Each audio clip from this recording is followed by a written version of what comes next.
The Speaking of Cults podcast is presented solely for general informational, educational, and entertainment purposes. The use of information on this podcast or materials linked from it is at the user's own risk.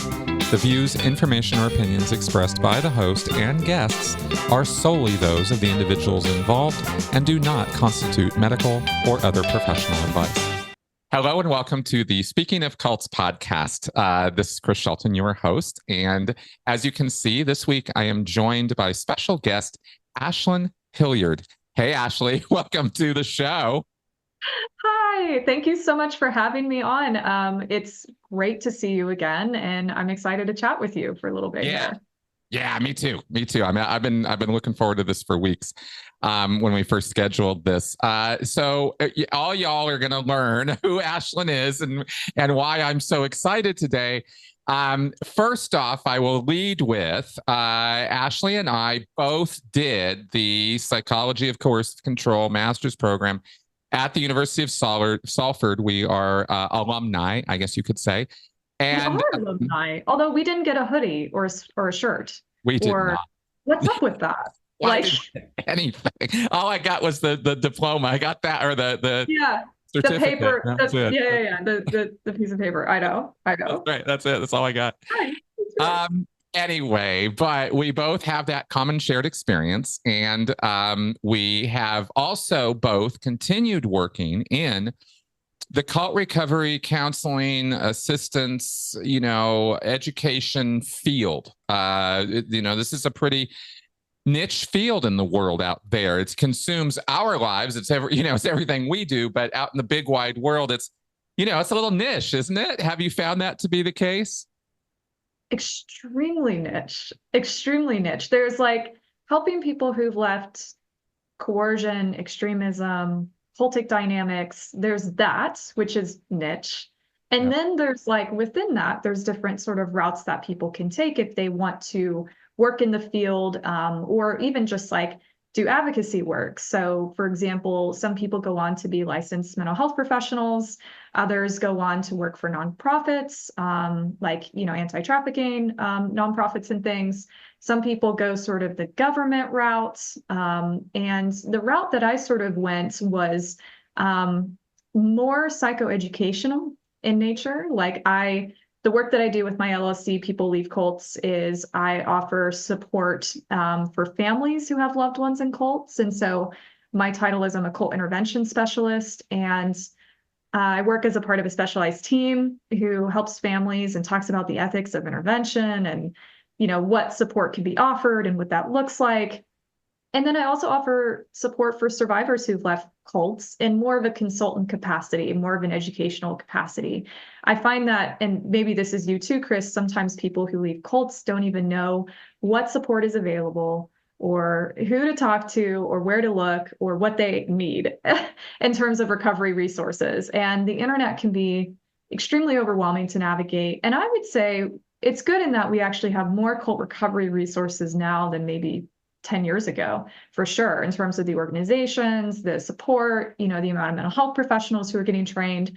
But something that I really love to do is help people understand concepts, if they want to understand how brainwashing works, if they want to understand how coercive control works, really affirm them in their stories, and also help triage them to support and resources that they may find really useful. So I try to help people not go through the agonizing process of just starting from absolutely nowhere.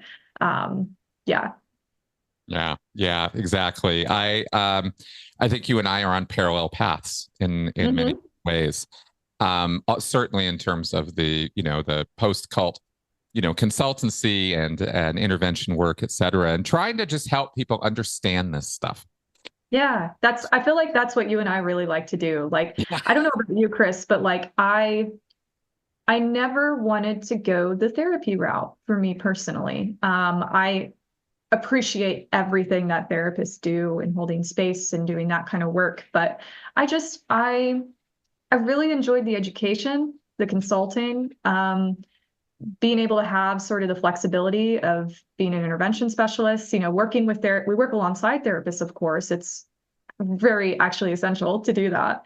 But I really enjoy being in the sort of strategic consulting educational realm. And you're certainly excellent at it, and you do very similar work. So. Oh, well, thank you. Thank you very much. I understand you're pretty good too. There's very few of us who do cold intervention work, so it's a niche within a niche. It certainly. is. It really is. And it's an interesting thing because it's not the kind of thing that you can just so easily throw up a website or a Google, thing or something, because it's kind of, well, I mean, you tell me, we don't necessarily need to get into the deep of this right away, because I do want to talk about you too. I kind of want to introduce my audience to you first, but cult interventions are definitely something I'd like to discuss today, because it's not like you can just throw out a shingle. The cults come after you. There's like, you have to kind of keep it on the DL a little bit. It's a weird line with marketing, isn't it? Like, it's a weird line with marketing, both for like I've infiltrated groups before to help families learn some helpful information that maybe PIs weren't able to gather or know enough about. And it's like, how do you, market the services you do in a way that kind of like keeps you on the DL, but also like helps people find you? And also, how do you, like, there's a lot of ethical questions surrounding this. Like, I adhere to the ethical standards for thought reform consultants. Like, there's a lot of like lines about how to market like intervention services and like, success rates and things like that are just so family and goal dependent. And so it's a tricky thing to figure out. Yeah. It really is. Yeah, it really is. Well, let's get to that, but let me pull back for a second and let's talk about you a little bit, because I'm also curious myself, right? I know some, but I'm curious. A lot of people, I'm sure you noticed this as well when we were doing the program and, in the networking and contact work that we do and meeting people in this field. There's mostly survivors, mostly it's cult survivors who get interested enough and motivated enough to want to help other people out of the same situations they were helped out of, or maybe they weren't helped. And that's why they're like, hey, you know what? People need help with this. I gotta do this. How did you get involved in this field? Yeah, great question. I get asked this all the time. And I think my answers kind of just have a few layers to it.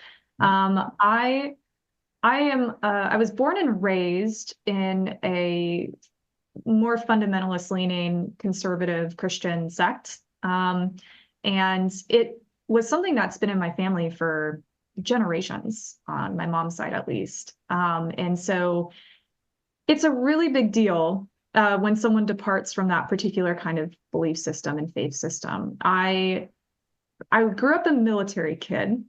And a lot of the churches within this group, it's called the non-institutional churches of Christ. They're the a cappella only folks in churches, more, I'd say, legalistic on some issues. Like if a church has a kitchen or a gym, that's a no. That's a really big deal. And it could even be equated to a salvation issue, depending on the church. And so there's like a spectrum. When I say churches of Christ, there's a lot of different types of churches of Christ. There's mainstream, there's progressive, there's all these different types. And then you have the, of course, the Boston movement, the International Churches of Christ, which is very well known in the cult recovery field because Kip McKean was a really charismatic leader. And he grew up in a non-institutional Churches of Christ, which is the background that I left. And so he kind of was equipped with that more fundamentalist, probably underbelly that helped him launch more of the International Church of Christ thing that he did. And they recruited heavily on college campuses and things like that. So the sect I came from was like a very small, we were called the Antis, ANTI, the Antis, because we were anti everything. Anti the kitchens, the gyms, you can't have instruments in worship. The collection needs to stay a part of the church. We can't, financially support. So it's just, there was like all these things. And there was this, like back in like the I think it was like the 50s or 60s, there was this large split between the institutional Churches of Christ and the non-institutional. And so the group I came from is very small. like the churches who are part of this network are very small compared to like maybe the ICOC or more the mainstream Churches of Christ, which look very, very different. And I attended a college in Tampa, Florida. It was a Bible college for those young people who were going to sort of be the next generation of those in the faith and carry out the work. A lot of young men went there and got a biblical studies degree and went and became preachers at the ripe age of 21 years old, and congregations all across the US. And a lot of young women went there and found their husbands. It was a ring by spring situation, and they would have children, and this would further the church. And so it was really essential to go to this college in that, like, you studied from the men who were very influential in this movement. They were your Bible teachers, they were your math teachers, they were like, they did just kind of everything.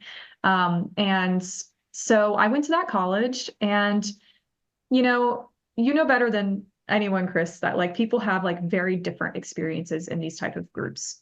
Yes. And some people may not experience high control in groups like the Church of Christ that I did. I can say, as someone who was a young femme, like queer leaning, was very like, I saw how women were treated in particular in this group with the whole submission authority thing. I was not thriving. I was not thriving. And I really, really struggled.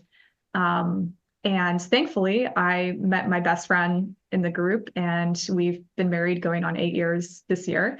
And we left the group together after I graduated from college. And it was during that time that I started to understand for the first time what the ramifications were of a faith transition and how deeply it could impact your family system, how you can lose your community, how people just wouldn't even know how to interact or, handle you if they chose to remain in touch. Gossip that was spread, amongst those in the community. So that's when I started to really understand, like, oh, this wasn't like just leaving a normal Christian church and going to a different Christian church. This had like social, family, like community consequences for me, because even if I had remained Christian, which I'm not anymore, but even if I had remained Christian, it wouldn't have been enough. I had to have been a part of that same faith community, attend a Church of Christ in their network, or else my soul was in jeopardy. And that was the thing that was really upsetting for me, is that we could look at all these other people and say, we're the ones who are doing it the most correct. And Right. so I really, really struggled. I didn't have any of the language for my experience. I didn't see it as a cult. And so I like a lot of people, and so I didn't know where to go. But what I did know is that I wanted to help other women in particular who were going through a faith transition of some kind. And so I threw myself into the deep end with this. And this is why, folks, it's so important to not do what I did, and to take care of yourself first and your own recovery needs first before, just giving all of yourself to a cause, to a thing, doing advocacy. It is so, so important. At the time, I didn't know any differently. But I started volunteering with this nonprofit out in Utah that helped women and young men who were fleeing polygamous groups out west. And they put me in a room with these women, and they wanted me to share my story with them, and I did. And I was listening to their stories, and they realized that, like, the way we were looking at each other, laughing at each other's jokes, it's like you throw survivors into a room, and it doesn't matter which group you left or the extremes that you experienced. Throw survivors into a room, and they get it. Yep. And they realized, we need to hire her. And so a job position opened up, and I was hired. I was one of, my title was case manager. I was one of 2 case managers in the state of Utah who worked with this population at the time. And so, I mean, we're talking thousands of people who are involved in polygamy from all kinds of different groups. I was going to ask, what was the rate of inflow or intake to Oh my your gosh. facility from this? Oh my gosh, we operated out of a small house in like a more suburb area of Salt Lake City. And it had a kitchen, it had a living room. People could come in and out. We can do intakes with them. We could, I could help them with their education, tutoring, stuff. And I remember my client load was huge because if you think about it, if I even just took on 4 moms, many of them would have multiple children. And so it's like it actually your caseload can get ginormous very, very quickly. And the problem with working within the state of Utah has been that you have the mainstream Mormon church that doesn't practice polygamy. They acknowledge that polygamy was a part of their history, but they've tried to put so much degree of separation from themselves and those who are the fundamentalist Latter-day Saint movement who are practicing polygamy, that there are very little resources because the Mormon church does not, if they make a lot of resources for this cause, it's recognizing that it is a problem and it is a thing and that their church history has contributed to. And so they have it's been up to individuals and those who have also left polygamy. I've met some amazing people who are doing advocacy work out there who are helping since then. Kristen Decker is one of them. Christine Caddis, who I just adore, runs Voices for Dignity. It is a nonprofit still down in the FLDS community of Short Creek, Colorado City. Christine's doing amazing work. So there's very few people. It's a lot of women. I'd say the majority of people who are trying to help are women out there, but very few people who are doing this sort of work. And I've been stalked. I've been harassed by the Kingston clan. They're also known as the Order. I've had some, pretty dangerous encounters. I've coordinated with law enforcement, getting women to safe houses. I've, really just got thrown in to the deep end of what it looks like to actively work on the front lines of those leaving cults. And I would say on the more extreme end of the spectrum, when I say cults, we're talking like men coming after you and wanting their wives back and threats of violence and, just all kinds of things. It's hard to even explain or imagine that I went through in my early 20s. This stuff that, I experienced threats of gun violence, things that just weren't normal. But the relationships I formed with these women was everything. While it pulled out and it showed me how many areas in my own life that I needed to sort through, it also was incredibly healing during that time as well. And so it was traumatic at times, the work, but it taught me, almost everything I do and know about intervention work, about being in crisis and how to remain chill. That's something that I can be really good at, is just remaining chill in crisis.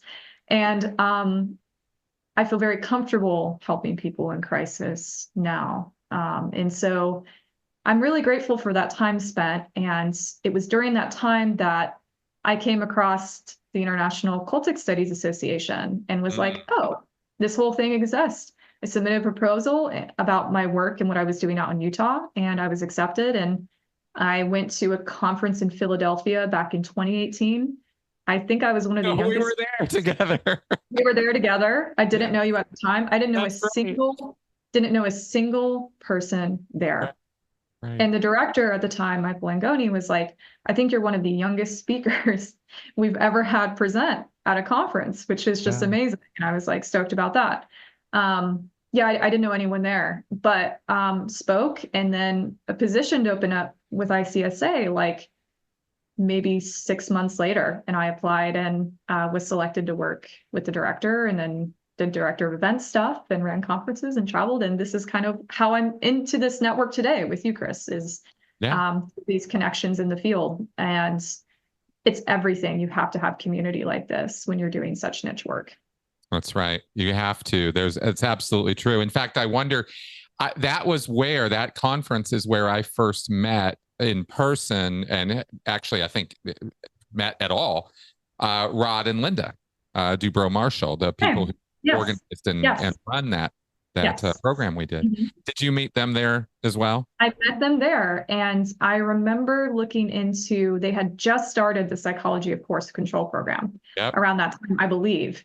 Yep. And I talked with them about it. I remember looking at applying, and this was pre-COVID, and I was trying to figure out if I could get a visa to go study there, but the visa requirements for me would have been really difficult because I'm married. We would have had to have like double the amount of income in our savings account in order, like if I got kicked out of the program, we had to afford to go back. And it was just the visa requirements were insane. Yep. And so I decided to table that for a bit.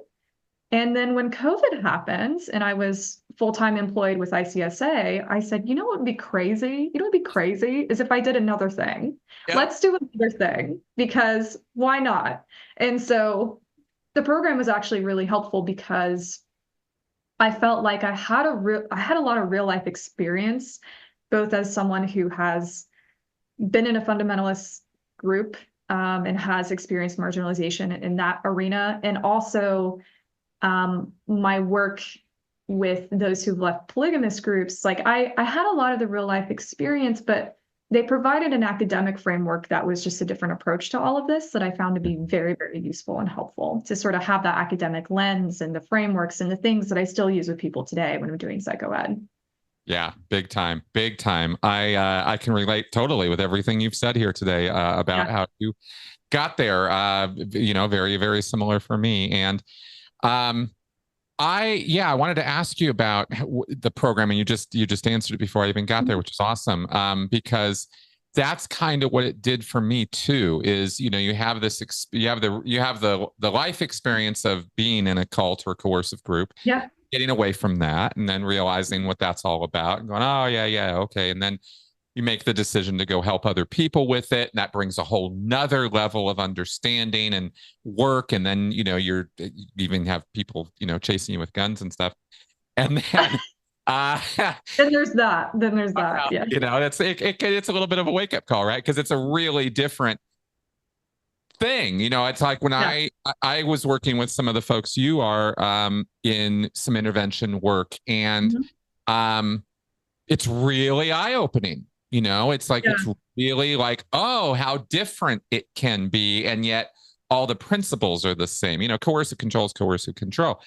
But I've been really, back when I was doing that work, I didn't yet really understand the frameworks of it as we came to learn, right? Absolutely. The models of it and the structures of it, and the Evan Stark stuff versus the cult stuff versus the trafficking stuff.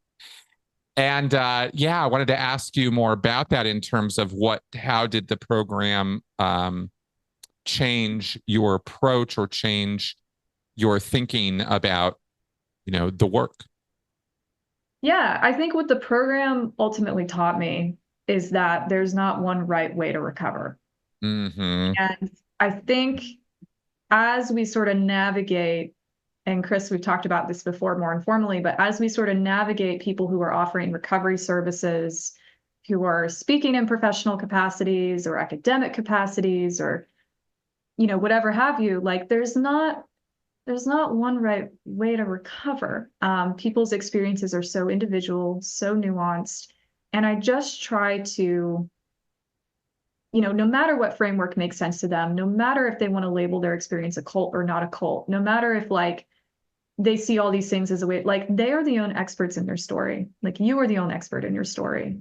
And providing people with, just the ability to listen to how they describe their experience and not try to force them into a particular cult recovery box or program or book, or like, of course, like a book can be really helpful, a workbook can be helpful, therapy can be helpful. But there were people who were abused in therapeutic settings who just they cannot, do therapy right now. And so it's like just providing the space and the nuance for people to have the autonomy that cult stripped away from them to make their own decisions on how they want to live their life post-cult is so important. And that is, I think, what the program ultimately taught me. Awesome. Yeah, I agree. I definitely see that. It's it made it more structured, and I felt more. I think the way for me to summarize it is it took away my imposter syndrome. Ooh, that's real. That's real. I mean, I don't know if it completely took away my imposter syndrome, but I deal with that daily. But tell me how it took away your imposter syndrome. I'm Yeah, curious. yeah, it's yeah. If that's still a thing for you as well, it's it provided me with such a solid foundation of social science background and research that I knew I was operating on principles that could be proven, that could be Yeah. shown to be true, that these were not just opinions. This wasn't just my take on a group or an individual and whether they were destructive or objectively bad for people or not. I could actually provide models of behavioral analysis or group analysis to somebody else, and I can go, look, dot dot dot dot dot, right? And it's not just an opinion, right? And that meant a lot to me because there are a lot of opinions, especially when you get into the social media space to talk about this stuff, where everybody's got an idea and everybody's got their take on things. And sometimes some hot takes, even from survivors, can be just really, really wrong. And I mean, factually wrong. I mean, yeah, we have to like be wrong, so careful about telling people what to do. Yeah. It's like what to do, how to see it, how to recover. Like these are just so individual choices that people like cults made for them, and now they can make their own individual choices. And like what you're talking about, sort of the sort of like the realism to it is that, science is pretty amazing and there is scientific explanations for how coercive control works in the brain. And that's really, really cool. That's really cool. Yep, exactly. And how groups work and how group dynamics operate and relationships and attachment theory and, personality theory, like all these ideas that I had in my head for years. You read about stuff or you hear somebody's story or you hear a number of stories. You interview a lot of people. I have, and you start seeing all the commonalities, all the common points. And it's easy to, start connecting dots, but then you start seeing people connecting dots in other directions or offering a whole other cult as a solution to the cult, right? Oh, I've got your solution for you.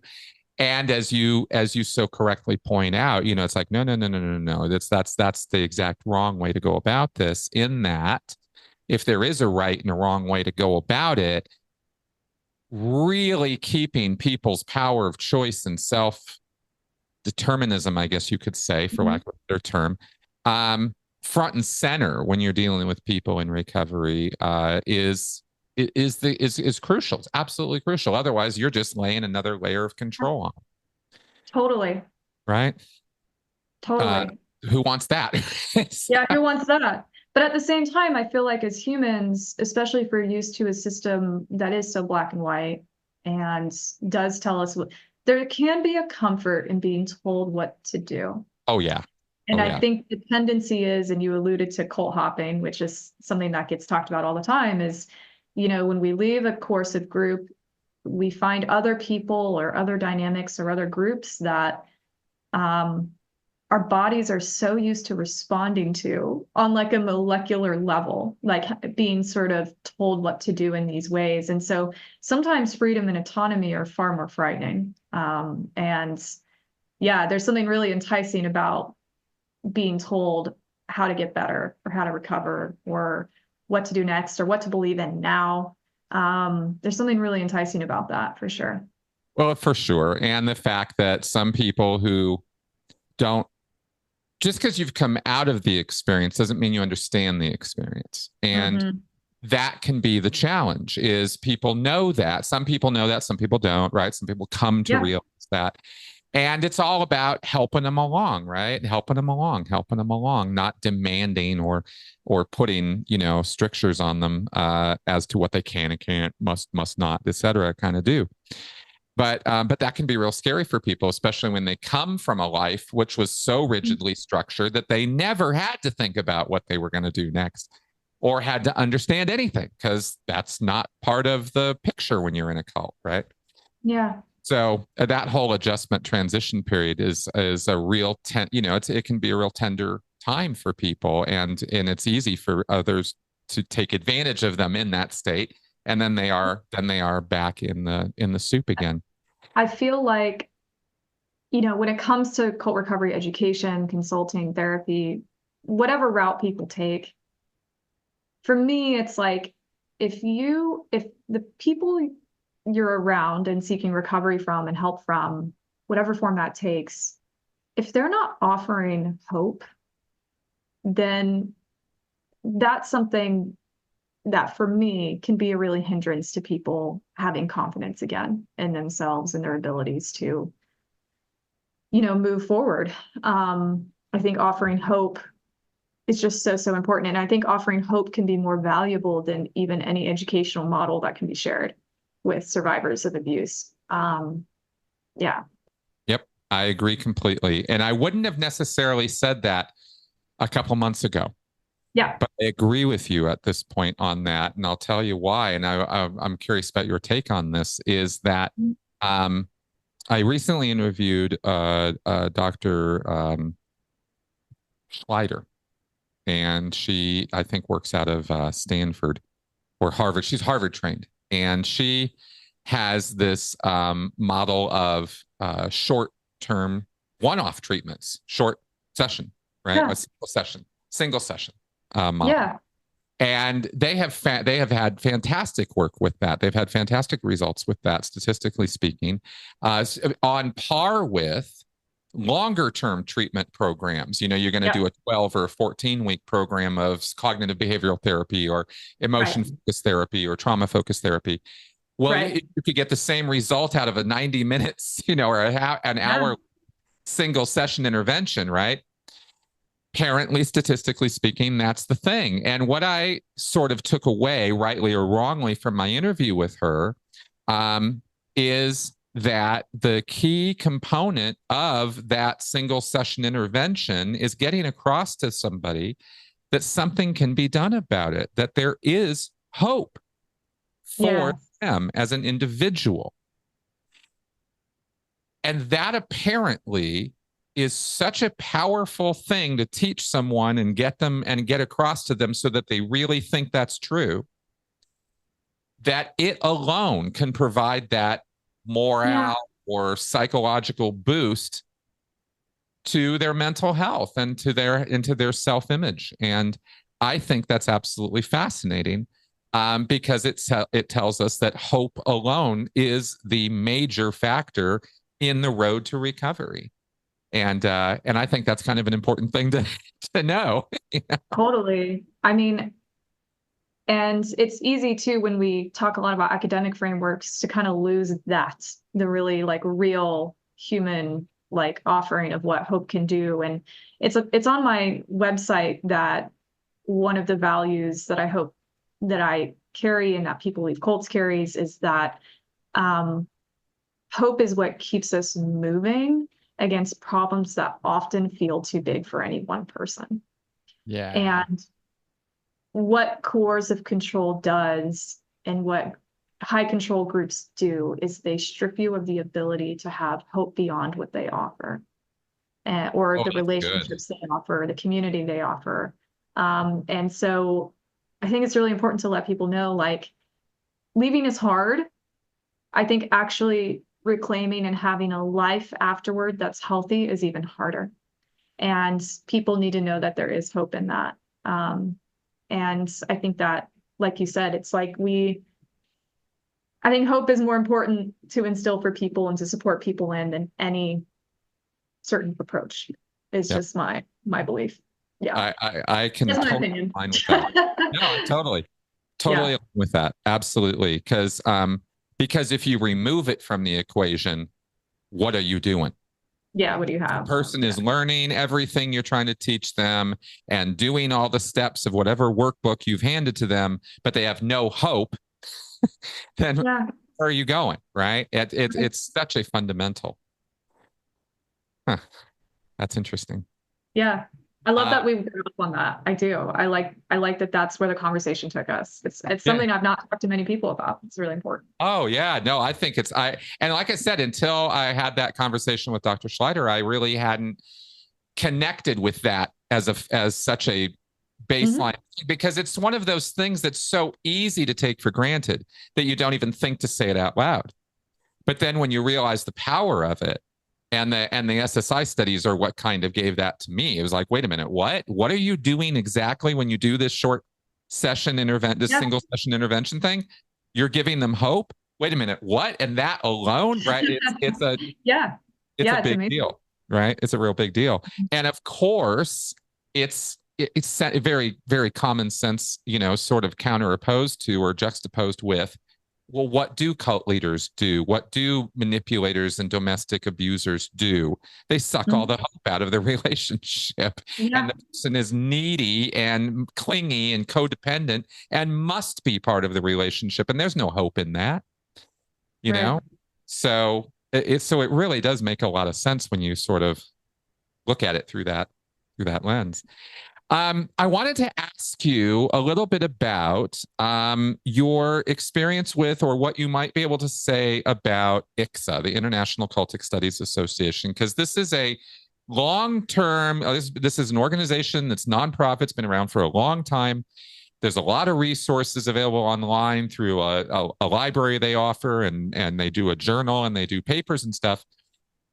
But what is the international? I mean, having been on the inside and having worked there and all that, I just thought I'd ask, what is it? What does Hmm. it do, and what does it not do, so people can kind of be clear on that? Because I've never had the opportunity to talk to somebody who could give me a what I would consider a definitive Yeah, answer on this. that's a really good way to put it.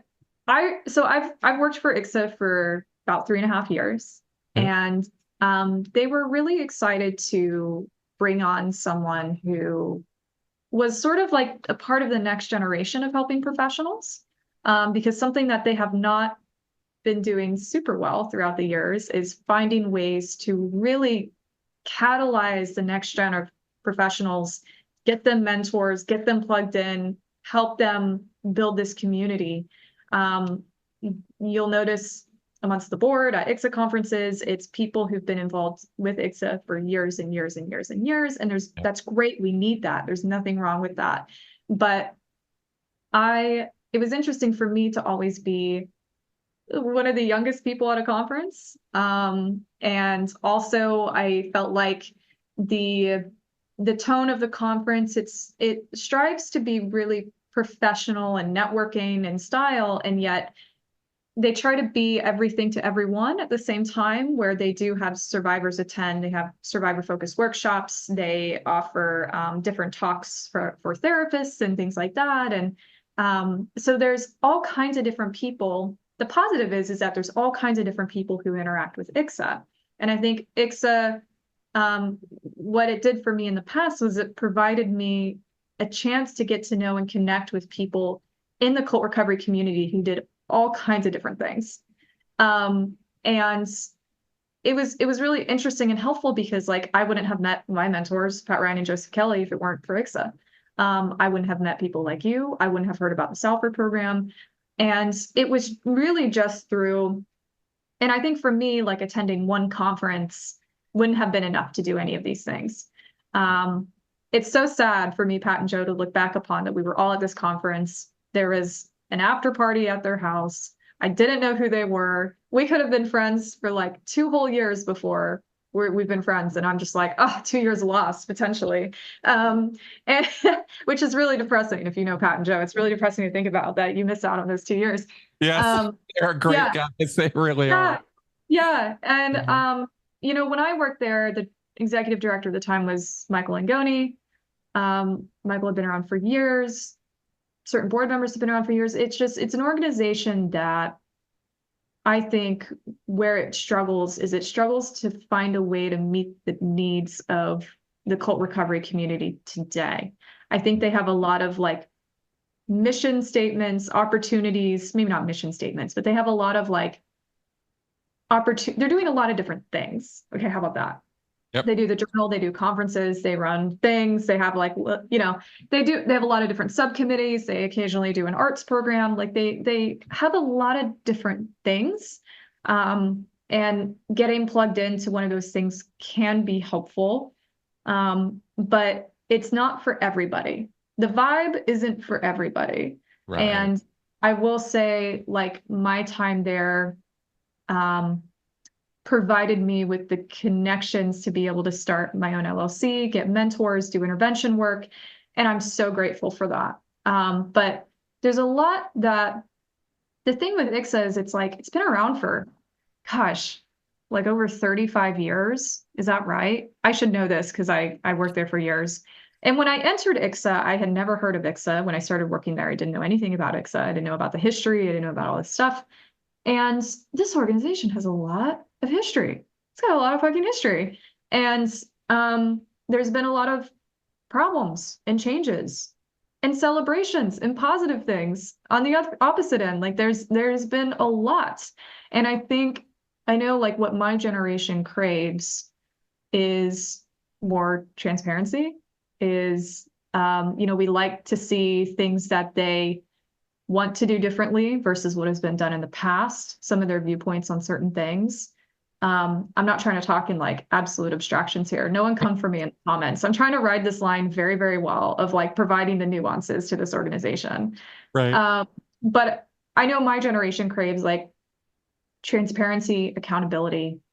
And I think even with like the board of ICSA, and this is public information, I don't feel like I'm betraying any sort of information, it's talked about at the last conference in Louisville, Kentucky that I attended, that they're revising the bylaws because, bylaws even are essential to helping an organization run ethically, offers accountability, and they're still working on getting term limits in place in the year of our Lord 2024 for bylaws for the International Cultic Studies Association. That's been around for years. And so this, setting term limits and things like that. And this is something that, they have new leadership now. Jackie Johnson is wonderful. I love her. Debbie Shriver is very capable as a president of ICSA. But there's a lot of, it will be interesting to see if over the course of the next several years, how the organization shifts, how maybe their goals shift, their mission shifts, because they've, it's time to sort of like pass the torch on and find ways to, still remain relevant as the cult recovery field changes and morphs. And I think they were excited to hire me because of that, to attract younger voices and things. But organizationally, they're undergoing a lot of change right now, and will need to continue to undergo a lot of change in order to be in a healthy position to meet those demands and reestablish their goals. How did I do? Did I say that really diplomatically? You said that so wonderfully. That was such a perfectly diplomatically put way of putting it. And I'm there with you on this. I have had a off and on, not ever contentious, never a bad relationship with it, but I've had a on and off relationship over the years because the utility of being connected with them has frankly been, okay. It's been okay, right? The direct connections I've made through ICSA conferences and the networking there, essential, absolutely vital to my life. And this is what I tell people is like, try it. If it's for you, great. If you have a great experience, awesome. If you find connections, great. If you go and you're just like, this isn't really doing it for me, then that doesn't have to be like the way in which you get plugged in. The thing with the cult recovery community is like, I don't know about you, Chris, and I'm sure this is true for you, but we have like made our own career paths, right?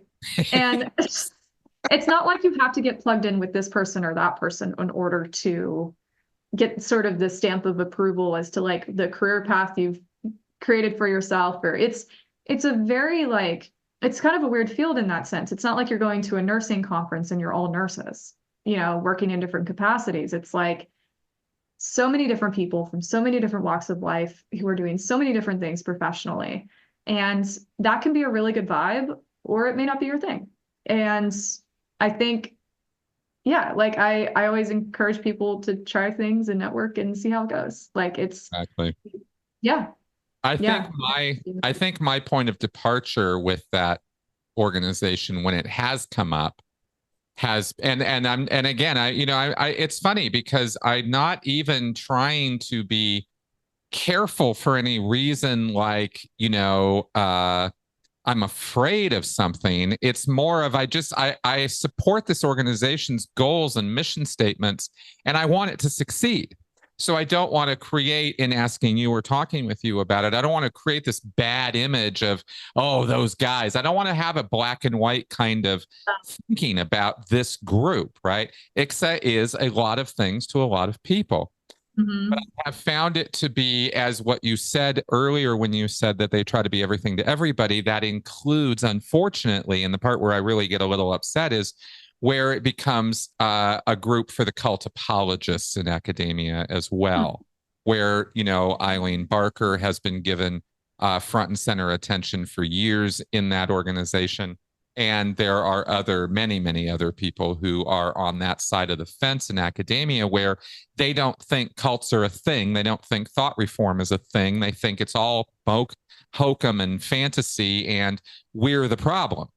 And those, unfortunately, tend to also get not only included in the conversation, but in some ways, it seems, because of the amount of support and financing and other things that those individuals can receive, frankly, from the cults, it's disheartening, right? That voice is given equal voice with what we're trying to do in a group called International Cultic Studies Association. So that's been the bone of contention for me, is that it's so neutral that it maybe is too neutral.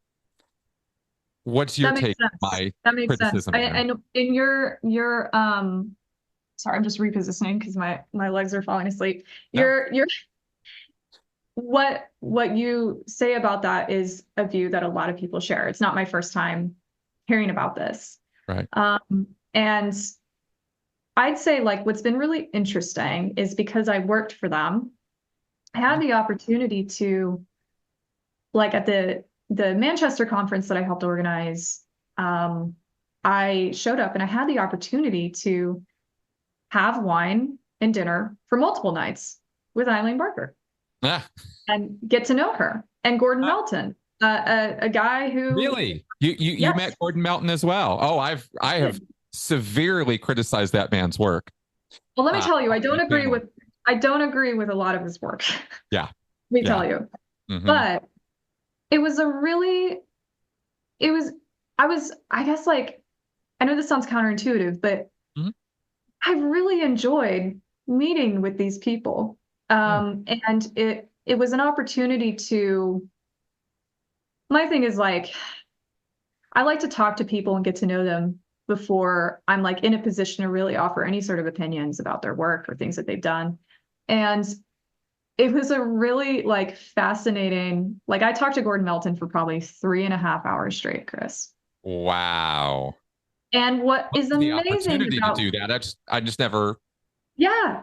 Never and what's amazing about Gordon Melton is, even though we disagree about a lot of things, he knew about the group that I left. And he is one of the few people who I've ever met in the field who knows about this tiny little Christian sect called the Non-Institutional Churches of Christ. And this was the best part. Gordon Melton went to the school's campus years ago, went to their bookstore. It's possible I was on campus at the time. I have no clue. Got some of their, like, flyers, materials, things, and, like, is in a collection of his, like, on groups. And so it's, like, fascinating that he knows about. And so we were able to talk about that for, like, 3.5 hours. Wow. Fascinating. Eileen Barker, really got to know Eileen and, check in via email with Eileen from time to time. And I've talked with her about, like, her research and the controversies. And the thing is like, I see both sides, if that makes sense. And I'm really grateful that I've had the ability to, like, sit with someone like Gordon, sit with someone like Eileen, hear their approaches, have my own opinions about it, and also talk with people like you, Chris, who are like, this is my vibe that I get.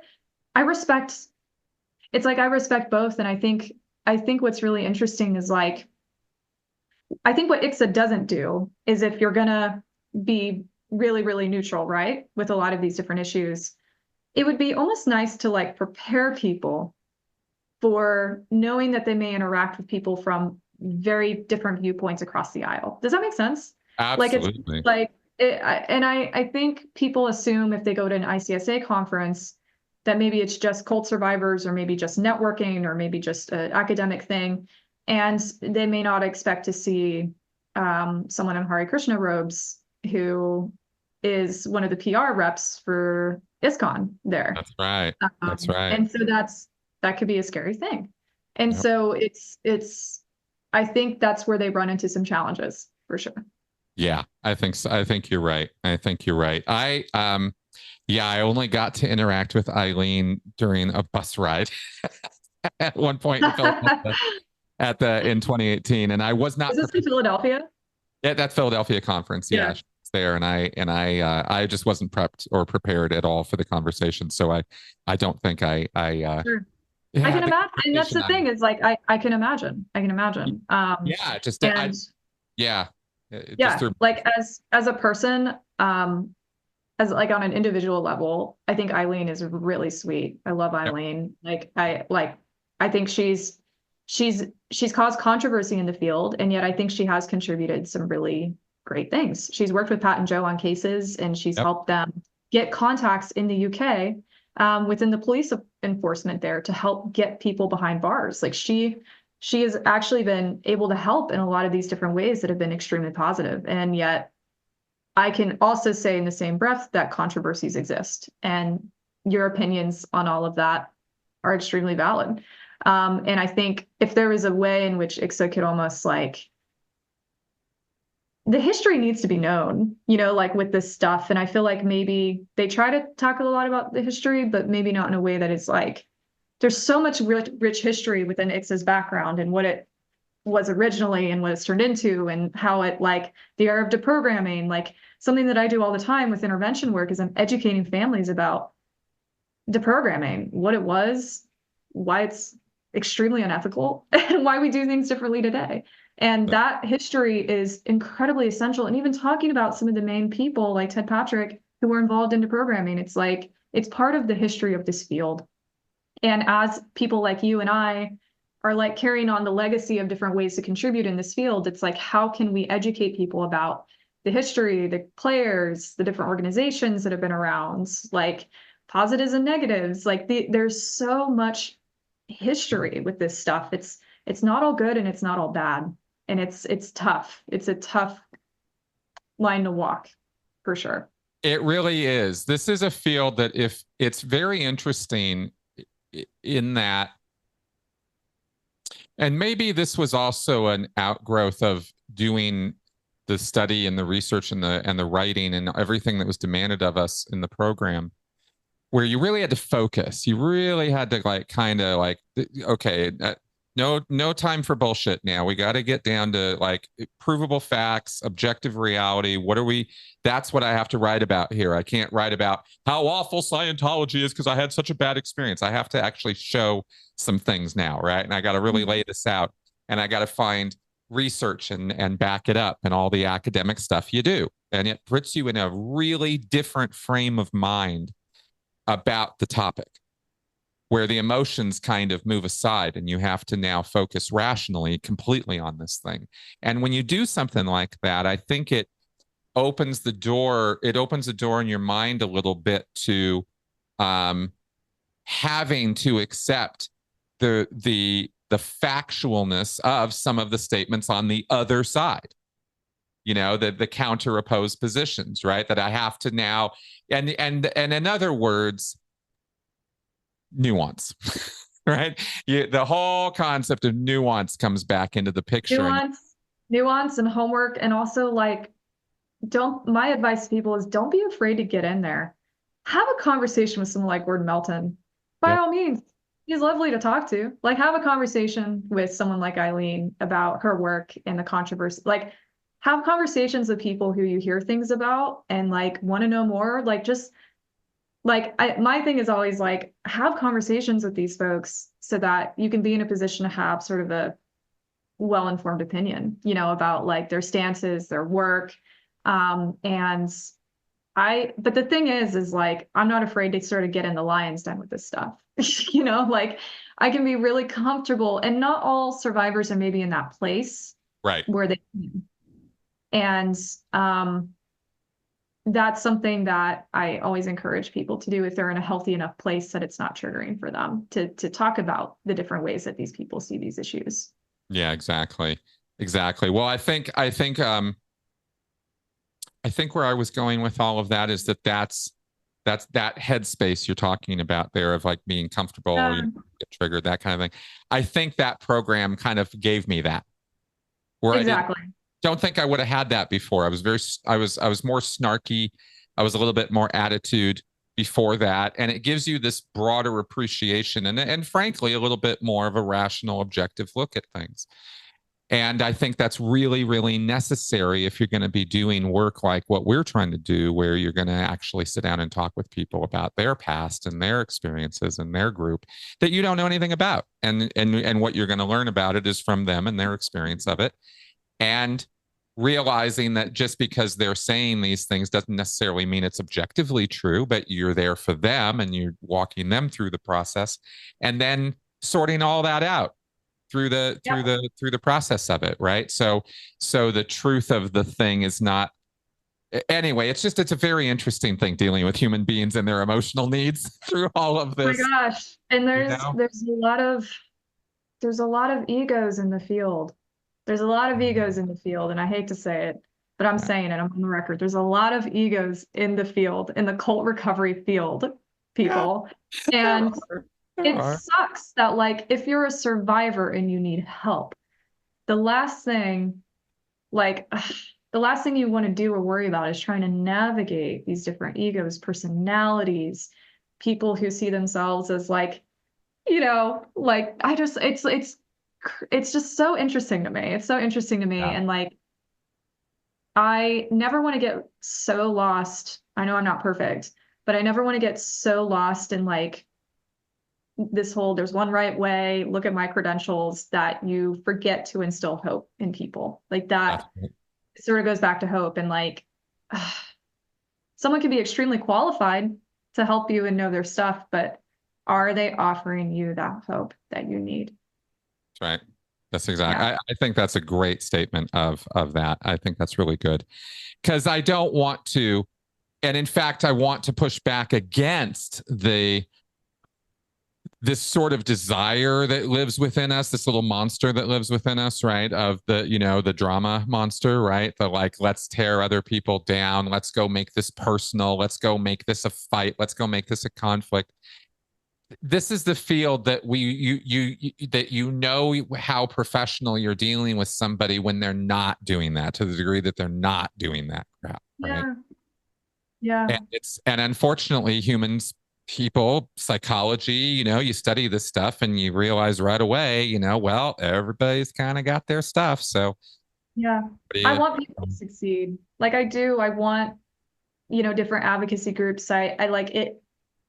It's the combination of all of us. Like I would love to see ICSA, sort of like look at ways to reinvent and change to meet the current needs of the space. Like I want people to succeed. I don't think we should be tearing each other down. And yet it's like it takes sort of all of us and what we're all collectively offering for people to pick and choose from. Like that's essential. That's part of it. And the amount of competition that people have with each other, feel about each other, is so counterintuitive for a space that is just craving resources and needs. Like people may not be going about this perfectly, right? I can say that about ICSA. I certainly am not. I'm trying to figure it out myself. You're trying to figure it out. Like we're not perfect, but offering support in all these different capacities, therapy, coaching, nonprofits, advocacy, legal changes, all of this it's the whole thing. Like we're all in this together. And so one of my biggest pet peeves of operating in this space is when people tear down each other. It's the crazy making behavior, which that it's a crazy making behavior that I don't, you can have criticisms of a nonprofit and an advocacy group, you can have criticism, but like, why are we tearing down each other? I don't understand. We need to be a healthy space for survivors. Yeah. Exactly, which is why you're not going to see me sit here and start naming names or something, because I'm not going to go there, right? I'm not going to do that. All of the work that we're all doing is important, and if help is being offered and given, then that's what we're all about. So so we can always do it better. We can always try to work together better. We can always try to organize or coordinate better, that kind of thing. But the idea, that's the thing, you said something just now that I think sits at the heart of this somehow in some weird way, is we're so niche, and yet when you look at the scope of the problem, it's gigantic. Billions of people. It's not a few people here and there who suffer from cult phenomena or cult exiting phenomena, right? It happens daily all around us. So there are so many people who need our help, from recovery counseling to intervention, exit counseling to expert witness testimony in legal cases, to advising on legal cases, to public policy work, to legislative work. So much is needed, and there's so few of us doing it that it makes no sense.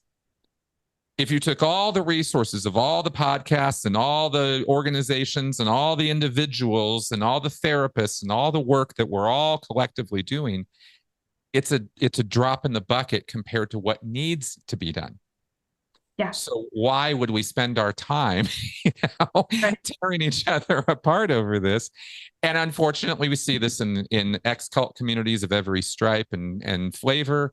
And we see this even at the professional level with the professionals, who sometimes come out of these situations, sometimes come out of other situations. But we can't just go down to any single thing of, oh, well, it's just everybody's this or it's that or the other thing. It's a lot of stuff. There's a lot of things.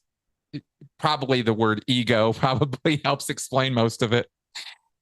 But but I think we're on the same page on this. Do you have any other comments about this? Because I wanted to. Yeah, I think, yeah, I appreciate the ability to hold space for each other while we talk about this, because I want every resource out there to succeed. Will it? No. Will people always do things ethically or the right way? Probably not. Can we have criticisms? Of course we can. Of course we want people to be better and works and different things to be better. But yeah, it's it takes all of us. We're just trying to figure it out. That's right. That's exactly right. And we're hampered by the fact that, because I brought up ICSA for a reason, and I'm really glad we've gotten into this part of the conversation, because it really is the wild, wild west in so many ways. This is still such a fairly new and growing and adapting and learning field, if you will. I mean, we've really only been dealing with this as such since the 70s. 60s and 70s is when this really became a thing. Yeah, when Jonestown happened, it launched. Yeah. It was thought of and dealt with very differently prior to that. They didn't, the whole concept of a destructive cult and coercive control and thought reform, these were not how people modeled behavior or thought about this stuff. So since the 60s and 70s, and especially after, Guyana and Jim Jones, things really blew up. And academia responded in different ways, mainly in an effort to tamp it down and say it wasn't the problem, which has not been helpful. And now we're seeing a change in that. It's a generational change. And unfortunately, that's also when the deprogramming era was launched. Well, that was the struggle of what do we do? What do we do? What do we do? And they overreacted, right? Panic, and people who were criminals capitalizing on that panic. That's with right. very vulnerable families and situations. And so That's why we do it differently, right, Chris? That's right. That's right. Well, it's like I tell people, you know what I mean? You're not going to get people out of a cult by acting like a cult. And Yeah. two, it's really just looks kind of like a conversation now. You're just trying to set up a situation where that conversation can take place. We And it's certainly know a lot more than about brainwashing and thought reform, and like we certainly know a lot more today than we did.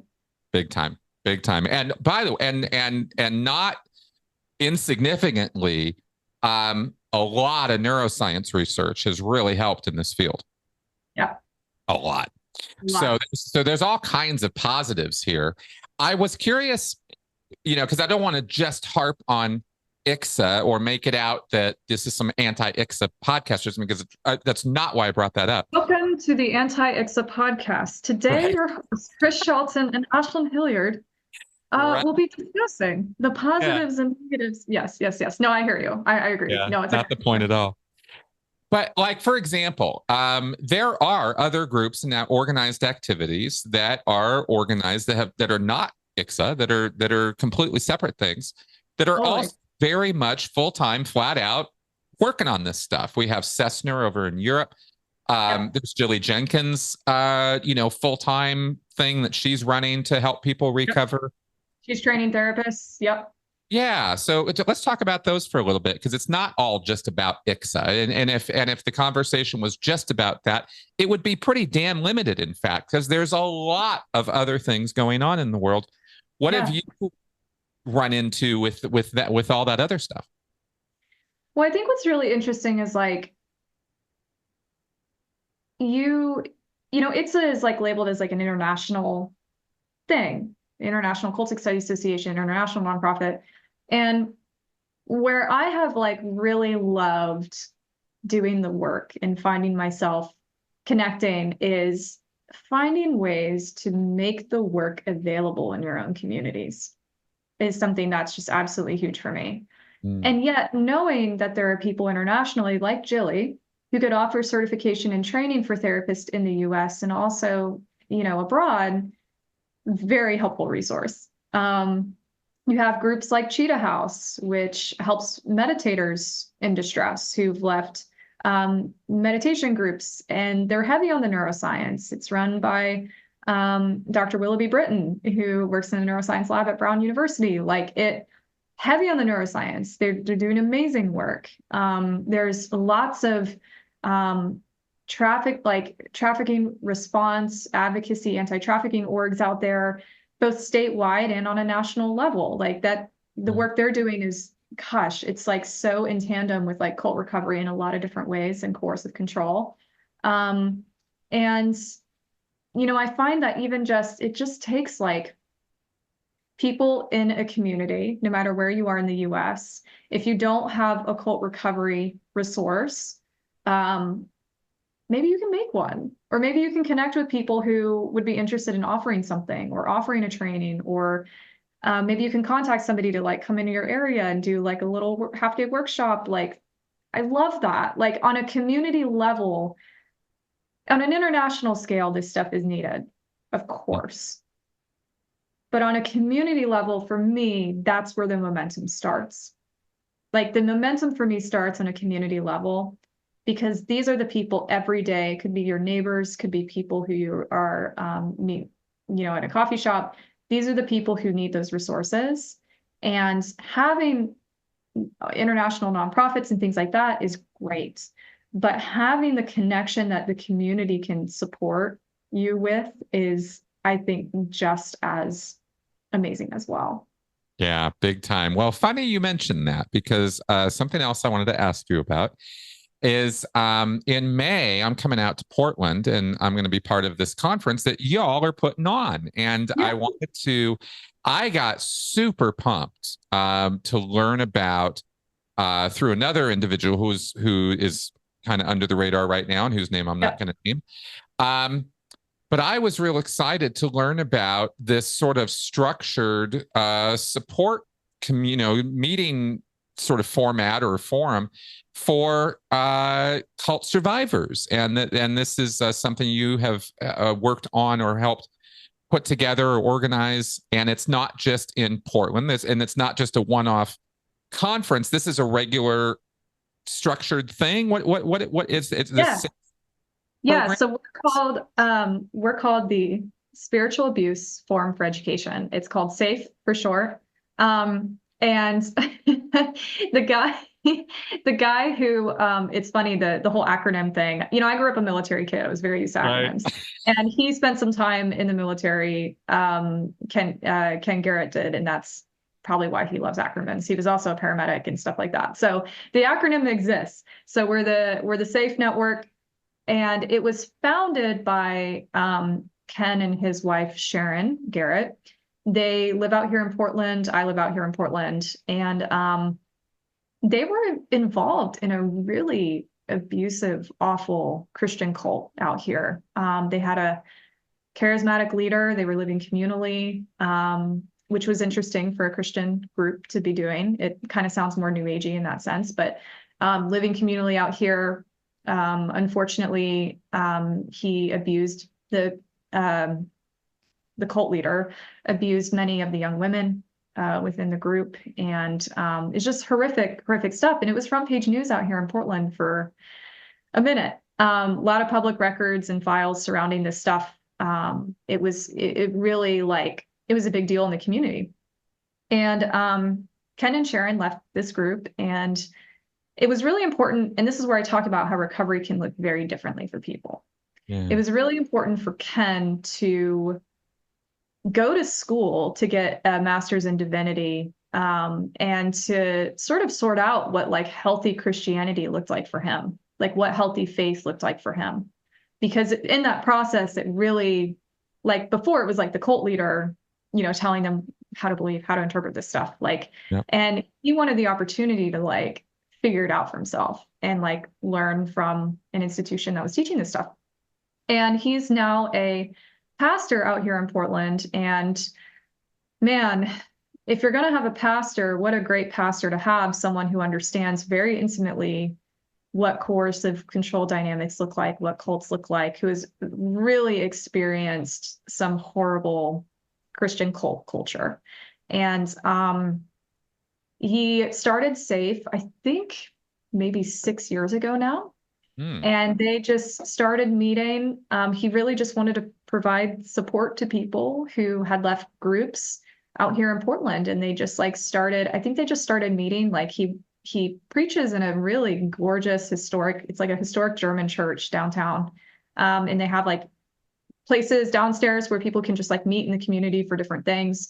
And just started putting flyers out, business cards out about SAFE, and people started showing up. And then he got on meetup.com, and then he wrote his doctoral dissertation on spiritual abuse and wrote a book, and just kind of kept doing this thing. And I think he got involved with ICSA, the International Cultic Studies Association, because of his doctoral research, and was wanting to connect with other professionals in the field, talk to them about sort of what he was trying to do with SAFE and things like that. Turns out I met him in Manchester, England. I met Ken Garrett all the way in the UK, across the pond. He was attending the ICSA conference talking about SAFE and his thing on spiritual abuse and stuff, and connected with him. And I was like, listen, I don't want to move back to Utah. I'm just going to be real. I don't want to move back to Utah. I've heard Portland's pretty chill, and think I'd really thrive there. And him and Sharon were just great. Let's stay in touch. And man, couple months later, ICSA actually co-sponsored a conference out here in Portland with SAFE, with Ken and Sharon, because they had accumulated through doing these meetups a survivor community out here. And ICSA also had their own mailing list for, people out in the Pacific Northwest. And it was the first conference ever out here. I came out to Portland. I helped Ken and Sharon run it. And it was really basic. We maybe had 2 tracks. It was just a one day. And we had over 70 people for just like a first go at things. People flew from Texas. People flew from like Kansas, Oklahoma. Like people came from like Washington. It was amazing. It was amazing. And this was back in 2019. We're now in 2024. So this was years ago. I move out to Portland. And as soon as I move out here, I'm getting involved with Ken and Sharon in SAFE meetups. And what I love about SAFE and what I really appreciate about SAFE is we now meet at the McMenamins Kennedy School. It's where the conference is going to be in May. It's an extremely quirky, historic elementary school that they put some creepy art in, and they made it into this like Airbnb like event venue with like fantastic steampunk related breweries on the inside. Okay, it's a very weird Portland thing. So we meet at McMenamins Kennedy School, and what SAFE is always meant to be is it's not a support group. We're not, therapists aren't running SAFE. We are a open door group to the community where someone can walk in. Our hope would be is if they walk in, they can still be in a group, or maybe they've left, and they can sit and they can learn something about, usually we do a little presentation on something psychoed related, and then we're just being there in discussion with each other. And everyone's been really cool. You can bring in a beer. You don't have to say your name. If you want to just like listen and then leave, that's great. We understand like how much emotional energy and vulnerability it takes to show up at a group like that. And so it culturally speaking, it's very much so in line with like how Portland is. We're pretty chill. So like not forcing anyone into interaction. We don't do any kind of screening application. We just, me, Ken Garrett, and Kent Bertner, who's another co-organizer, we just run it and we supervise it and we be in community with each other. And that sort of model of not having any expectations, you don't have to sign up, you don't have to pay a fee. Like you don't have to like do anything. You can just show up and talk if you want to or not. And if we don't see you again for 6 months, great. And then when we see you, we'll be excited to see you. Like that's something that was really important for us and has worked really well in the community of Portland, with how many different diverse cults are out here. And we certainly, about this, Chris, but we have a huge amount of former Scientologists out here in Portland. And I was so excited to hear from you that it's probably one of the largest than anywhere in the world. And I believe it. And at our SAFE meetups, we've had many, many, many former Scientologists, and they've been able to then connect with each other, and they're doing sort of this adjacent support group for former Scientologists at Ken's church. Actually, they're using the space to meet and gather. And it's like amazing. Like, I love that. And I love to see it. And so what we just want to model with SAFE is like, we want to have just an open sort of door policy for people, no matter where they're at in their involvement. And we want to be able to just support them and stuff that they're going through and wrestling with, and being in community with each other is what SAFE essentially just wants to offer. And what I love about SAFE too is like, there's Ken Garrett, who's a pastor. There's Kent Bertner, he's a retired Catholic priest, who is very liberal. And he has, which is amazing, shout out to Kent Bertner. He has done amazing work out here, intervention work out here with families. He knows Steve Hassan well. He's done work out here with families. He's who have loved ones in cults. Like he is one of the most sweetest men. And he has been around for years. He knows the history of the field. He met Margaret Singer, like he knows the field. And so being able to work with these two people has been really awesome. And also like, they have been so open arms to someone like myself coming in and helping run SAFE. As a 28-year-old, like very non-binary queer person, they're like, great. And I'm not religious at all. And yet I think what the three of us model is like, these are all the ways in which recovery can look for people. I could have a vastly different perspective on the importance or the lack of importance in faith after recovering from a high control group than the two other people. And yet we can model that in a healthy way and how diversity looks in cult recovery. Yeah. And I think that's really important. That's really important. And so coming back to the conference, Yeah. that's about safe. I'm sorry, I went off. No, you went to exactly where I wanted you Okay, to. good. I sort of tried to set the stage for what SAFE was and things like that. This will be my 4th year of volunteering with SAFE. I don't get paid to do any of this. I just love helping make connections in the community. And we're able to do a conference again because SAFE has been really consistent. It's not been like once every 6 months we offer a couple things. It's like every other month there's a meeting or a happy hour. There's something. Our objective with SAFE is just to keep offering something. I don't care if 3 people show up, if 20 people show up and needing support, like always having that door open, I think is really essential in community work. Yeah. And having a team who can help you share that load, especially because it's a volunteer thing, is also really important as well. And so I am extremely high functioning. As you know, Chris, I have run many conferences. I am very type A. I can do this stuff in my sleep. And I am helping run, it's called Not Alone, a conference for survivors and helping professionals. We want all the helping professionals to be involved as well. There's a lot of therapists out here who want to learn more and things like that. It's a 1-day conference, May 11th at the really quirky McMenamins Kennedy School here in Portland. It's in Northeast. And we have speakers who I am just beyond thrilled about having. And it was really important to me to offer local speakers.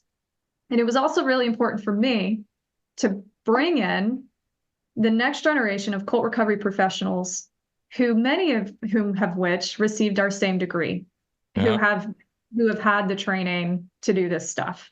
Yeah. And that is something that I really wanted to help. I wanted to help platform you guys in the work that you're doing in the different areas that you bring to the table in the work that we're doing. And so it was really important to me to help platform you guys. And this has been really fun for me. Like when I first ran a conference out here with Ken, I was, ICSA was a co-sponsor and I was, working with ICSA in that capacity. And now that ICSA is not a co-sponsor this year, but it's allowed me the freedom to approach all kinds of different organizations to be co-sponsor. And, I don't have to go through sort of the rigmarole of nonprofit, is this okay with the board and who to collaborate with? And we're able to talk about it, Kent and I, and sort of move forward. And we have Empathy Paradigm co-sponsoring. They're a consulting business out here run by religious trauma therapist Anna Clark Miller and psychological safety coach consultant Josh Miller. They're amazing at the work they do. People Leave Cults, I'm co-sponsoring. I'm so excited. It's my first official conference co-sponsor. I am thrilled. And we also have Cult News 101, Pat and Joe Kelly, even though they can't be here, they wanted to co-sponsor, and cultmediation.com, which they're co-sponsoring. We just brought on Oregon Ecumenical Ministries, which is an interfaith agency that helps marginalized communities out here in Portland. So really important work they do with HIV populations, refugees, which is great. So awesome. I am just so excited, so thrilled. I'm excited to offer this as a platform to highlight the work that you do, Chris. I know I'm hoping we have a lot of former Scientologists at this conference. If you're a former Scientologist, know that there is a network of us who want to help, and we're here to connect with you if you want that sort of connection.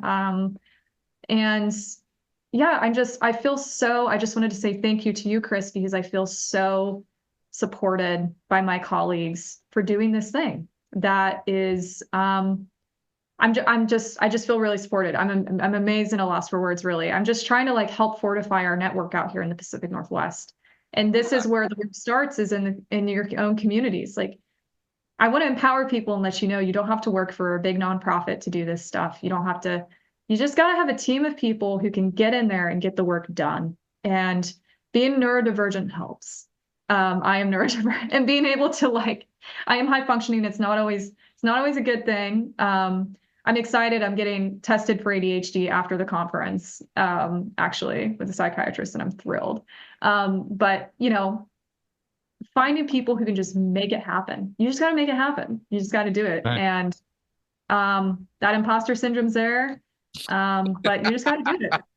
Now just keep going. You're doing great. And that's why that's one of the main reasons we're talking today, right? Is I wanted to highlight this, and not just the conference in May, but the whole activity. The fact that this is a regular volunteer-led.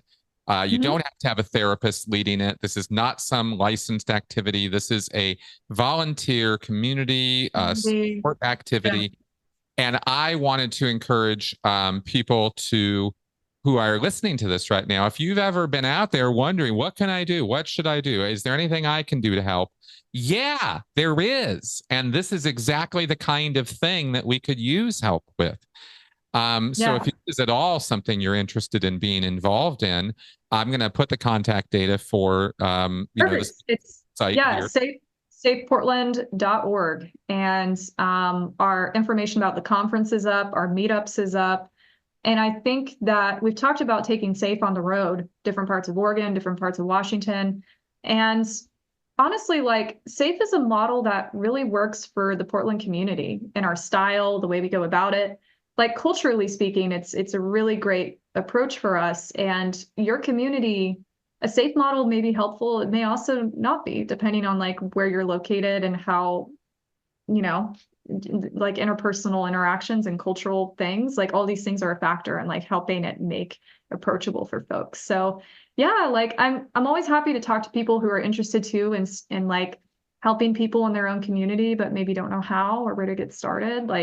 It's taken SAFE 6 years of offering just something, and even during COVID, we were online and it wasn't as good as our in-person, but we were just trying to continue to offer something.